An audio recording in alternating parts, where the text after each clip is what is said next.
Hello, my darling, and welcome to today's story time.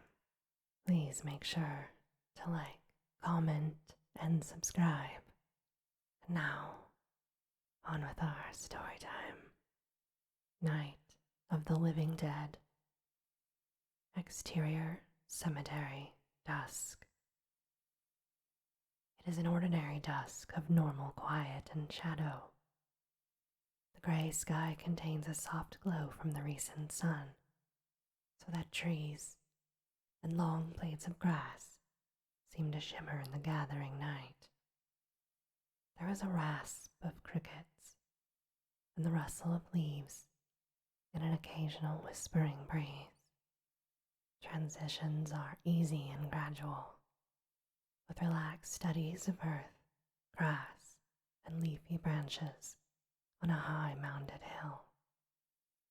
Revelation of cemetery markers does nothing to disrupt the peacefulness of our established mood. When awareness comes, it is almost as though we have known where we were all along. We are in a typical rural cemetery, conceivably adjacent to a small church, although the presence of a church is rather felt than confirmed. The stones range from small, identifying slates to monuments of careful design, an occasional Franciscan crucifix, or a carved image of a defending angel. Over 100 years of death indicated in the stones, syllabic, with their year on the status of the families they represent. Over the other night sounds is added the gravel rumble of a slow-moving car. A wider shot reveals the car and the mounded cemetery. As the car pulls into the gate and moves down one of the cemetery roads, the car passes in extreme foreground and moves away from the camera. In the breeze of its passing, the dead leaves that clutter the little road swirl and move. Beyond the distant trees, the last receding gray of dusk is surrendering to the black. The car continues. When the car stops, we feel the absence of its sound, replaced by the crickets and the subtle wind, even as the car is still rocking slightly from its stopping action. We cut to a shot through the driver window at the occupants of the car. The driver is a young man in his mid-20s, and his passenger is a young woman, his sister. The man is in shirt sleeves with a loosened tie. His suit coat is on the clothing hook over the back seat. The girl is wearing a simple but attractive summer suit. Her jacket is removed and folded onto her lap. She is fussing with her purse, while the man shuts off the engine, lights, and leans back to yawn and stretch his legs. The girl closes a potato chip bag, brushes crumbs, fluffs her hair. Typical feminine gestures after a long ride. The man stretches again. Barbara spoke. They ought to make the day. The time changes the first day of summer. Then two good things would happen all at once. A little laugh echoed from the man as he straightened his tie. Barbara said again, I love the long days and the extra sun.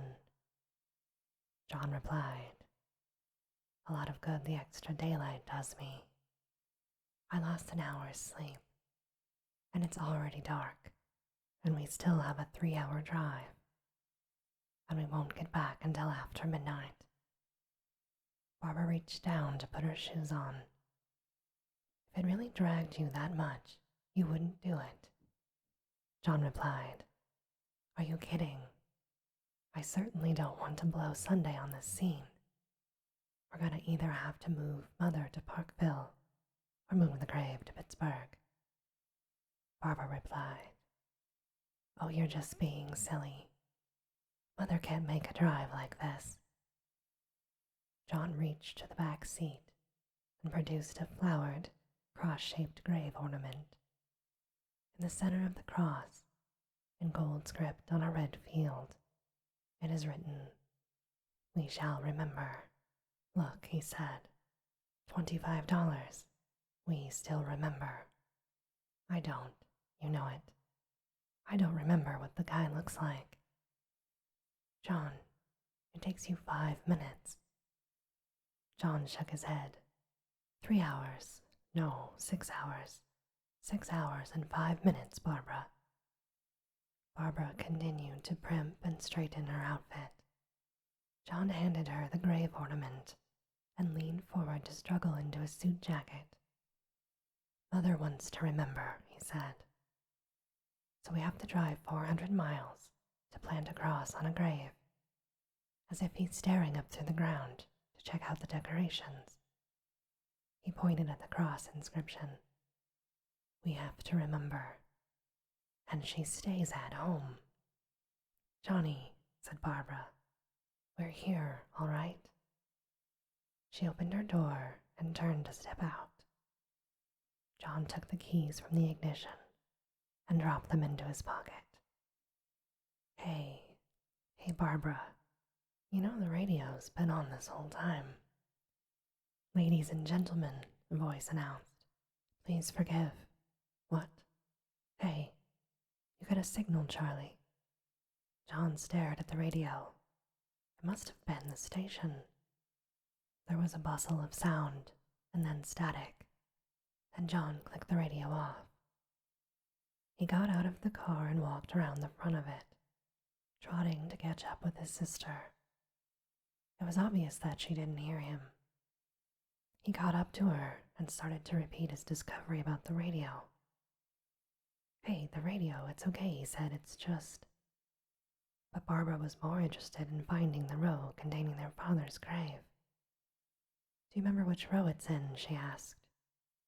Momentarily forgetting the radio, John replied, "Oh, it's over here, I think." They began to walk in his suggested direction. John asked, "But did you hear the radio, Barbara?" Looking ahead, trying to spot the grave, Barbara nodded. "The radio's fixed," said John. "Must have been the station and not the radio." Barbara was still searching intently for the grave. "Good.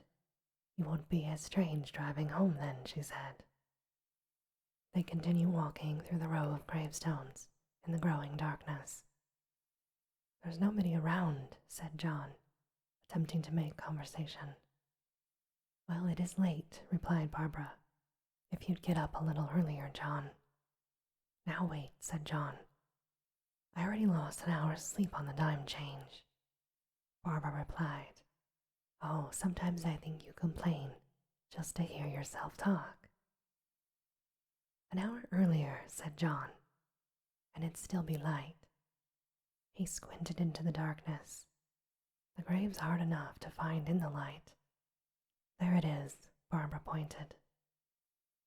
They moved toward a grave with a standard rectangular stone. It is an unkempt grave, its outline cropped and overgrown with grass and wilted flowers. John took the flowered cross and, stepping close to the headstone, embedded its wire-prong base into the earth. He rambled on. "Wonder what happened to the one from last year. Every year, $25 for one of these things, and the one from last year is always gone." "The flowers die," she responded, watching John as he built up some dirt around the base of the ornament. "The caretaker or someone must take everything away." John stood up, brushed himself off. "Yeah, a little spit and polish, and they can sell them again. I wonder how many times we bought the same." But he didn't finish. And standing, he saw his sister with a pair of rosary beads. She was praying silently, looking down at the ground. John straightened his tie and buttons on his jacket. He stepped behind his sister, put his hands into his pockets, and rocked nervously on one foot. She continued to pray. John looked around the cemetery. The stones are soft and white. They seem very pale. There are a few moving shadows. The sounds of the night seem louder, but this is only because they have stopped talking. The situation does not seem ominous. John is simply bored. In the distance, a huddled figure is walking among the graves. John glanced at his watch. Come on, Barb. Church was this morning. But Barbara continued her prayers. John lit a cigarette, idly exhaling the first puff of smoke, and began to look around again. The huddled figure was still moving slowly among the graves. John turned to his sister and was almost about to say something, but he saw her making the sign of the cross and dropping her beads into her purse. She turned from the grave, and they both started to walk slowly away. John felt slightly uncomfortable about urging her to leave. Well, prayin's for church. I haven't seen you in church lately, responded Barbara. Well, said John, Grandpa told me I was damned to hell. He said this lightly, looking ahead to a large tree. He smiled. Do you remember? Right here. I jumped out at you from behind that tree. Grandpa got so excited. And you'll be damned to hell, he shouted. Barbara smiled. Right here, said John. I jumped out from behind that tree at you. Barbara expressed annoyance. You used to be scared here, Barbara. Stop, John, replied Barbara. John laughed playfully. See, you're still afraid. No, stop it, said Barbara. I mean it. John mocked. They're going to get you, Barbara. Stop it, she said. You're being stupid. John replied, They're coming for you, Barbara. They're going to get you. He leered at her playfully, as though about to pounce. Barbara felt herself becoming nervous. Johnny, stop. But John continued to mock, now ominously. They're coming out of their graves. After you. They're coming to get you. With this, John threw up his arms and his voice began to rise. The figure moving among the graves stopped and stood for a moment still. Barbara glanced towards the figure, and momentarily her anxiety turned to embarrassment. You're acting like an idiot, John, she said. John spoke in a lower tone now, glancing at the figure as they draw closer in their perpendicular paths. John's remarks are now directed to Barbara, as though he didn't want the old man to hear. Here comes one of them now, he whispered. Barbara walked faster. Johnny, he'll hear you. He's coming to get you, Barbara. Barbara pursed her lips together in anger. The pair is now only a few yards from intersection with their path and the old figure. John, his whisper now mocked but somewhat panicky. I'm getting out of here. And suddenly he bolted and ran away up the path. John, wait, said Barbara. Embarrassed, she cuts herself short from conversation and continued to walk, more rapidly now. Up the path, beyond the intersection of the man's row, John stopped, laughing, and turned to look back at his sister. She is near the place where the paths meet, and so is the old man. Barbara is looking down in embarrassed silence, aware of her proximity to the old man. She feigns poise, and as she makes the intersection, looks up nervously to deliver a socially necessary smile to the old mourner. The old man lunged at her. His hand grabbed at her hair. A frightened gasp as he choked her. She is coughing. The man gripped her arm and slashed at her clothing. She flails about, trying to yell as she choked. John was horrified. "Hey, stop!" But the man is all over Barbara, unable to hold her in her violent flailing. His grabbing tore her jacket, and he scratched her face. He seemed to be trying to bite her arm. John leapt at the man. The three fall to the ground, Barbara kicking and beating with her purse. John gets a firm hold on the man, and Barbara is able to wrench free. The man thrashed wildly at all parts of John's body. They struggled to their feet. The man thrashed, beat, and tore about like an animal. John clutched at him and they fall into a heap. In the darkness, their form is as one as they thrash together. Barbara screamed wildly. The two men made animal sounds as they fought. One figure gains the advantage and slammed his fist down against the other's head. Barbara is panic-stricken. Her screams turn to frenzied gasps as she finds a tree limb and attempted to climb up it. But when she looks up, she sees that one has vanquished the other. She stopped in her tracks. Night sound. A close shot of the group makes it clear that John is lying limply on the ground. The other man is hunched over his form. The man is doing something with the limp body, still ripping at it.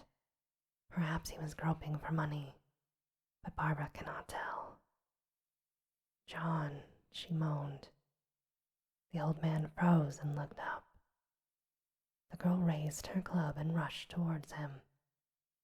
He jumped into a half-standing position, like an animal hunched to spring. Barbara stopped in her tracks. The man was breathing heavily. She started to back away. The man held very still. She backed further, faster, now in total fear. The man started to move slowly, cat-like. He stepped over the body. Barbara dropped the club and broke into a dead run down the path. She screamed in terror.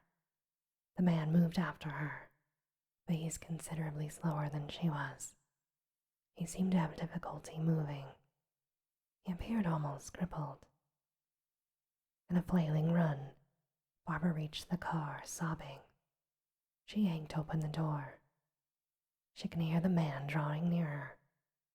She scrambled into the front seat and slammed the door shut. There was no key. The man drew nearer, seeming to move faster, more desperate to reach the girl. Barbara sobbed. She clenched the steering wheel. The driver's window was open, and she struggled to roll it up. Then she pressed the lock button. The man was upon the car. Barbara dove across the seat to slam down the passenger side lock. The man ripped at the door handles and pounded violently at the car. Barbara started screaming again. The man kept pounding, clawing. He grabbed a stone from the road. The passenger window shattered into thousands of little cracks. Another pound by the man sends a stone through the window. His hands grabbed through the opening to peel away the flakes of glass in sections. Barbara's screams are horrified, violent. She summoned enough presence of mind to reach for the emergency brake. The man pounded and flailed at the window. The car, at the top of a long grade, slowly starts to drift. The man struggled to keep his hold, struggled to rip out the glass. His arm broke through. His sleeve is ripped and tattered. His hand grabbed at the inside of the door. The car is moving faster now. The man struggled to cling. He is forced to trot after the car, faster. He lost his footing, grabs at the fender, the bumper. He fell, hitting the road hard. The car gained momentum, but the man regains his footing and starts after the car again as it moves faster and faster. Barbara sits frozen in the driver's seat, clenching at the wheel. The road ahead is black. The speed is now frightening. She pulled the light switch. The headlights danced beams of light among the trees. The beams revealed the grate in the road, which is narrowing to a one-car width. And, about 200 feet ahead, the downhill grade ends and an uphill grade begins. In desperation, Barbara looked out the rear window. Against the sky, in the light from the cemetery gate, the man was still coming after them. In panic, she looked around. She was still in the cemetery proper. Rows of graves on both sides of the road. No lights from houses. No signs of life. The car began to slow. Its momentum carried it some distance up the upgrade. Barbara glanced backwards. The man is moving faster towards her. She is terrified. The car reached a full stop. There was increased panic in her face. She began to forget herself, and the car began to drift backwards, towards the man as he draws nearer. The car picked up momentum, carrying her towards her pursuer. She grabbed at the emergency brake and yanked it tight. The lurch of the car threw her against the seat. She struggled with the door handle. The button popped up. The man drew nearer. She makes a break from the car, but the man keeps coming, desperately trying to move faster. Barbara ran off the roadway and onto the turf of the cemetery. She fell. She kicked her shoes off. She gets up and keeps running. The man is still after her. She reaches a low stone wall which marks the end of the cemetery. She struggles over it and looks ahead for a moment to get her bearings. Across a main highway is a darkened gasoline station. Beyond it, an old house. She panted heavily, glanced up and down the driveway, but there was no sign of traffic. The man was nearing the low cemetery wall. She broke into a run across the highway. The gasoline station showed no sign of life. It was old and decrepit. One light was out over the pumps. The pump house and surroundings are nearly lost in shadow. Some 50 yards away, there is an old house. Barbara ran towards it. She pressed against the side of the house, in a darkened corner, trying to look up into the window. Across the highway, she saw her pursuer struggle over the little wall, and in his clumsiness, he fell, groveling on the ground. Now, in full panic, she ran to the rear of the house and into the shadows of a small back porch. Her first impulse was to cry out for help, but she silenced herself in favor of trying to stay hidden. She gasped, trying to hold her breath.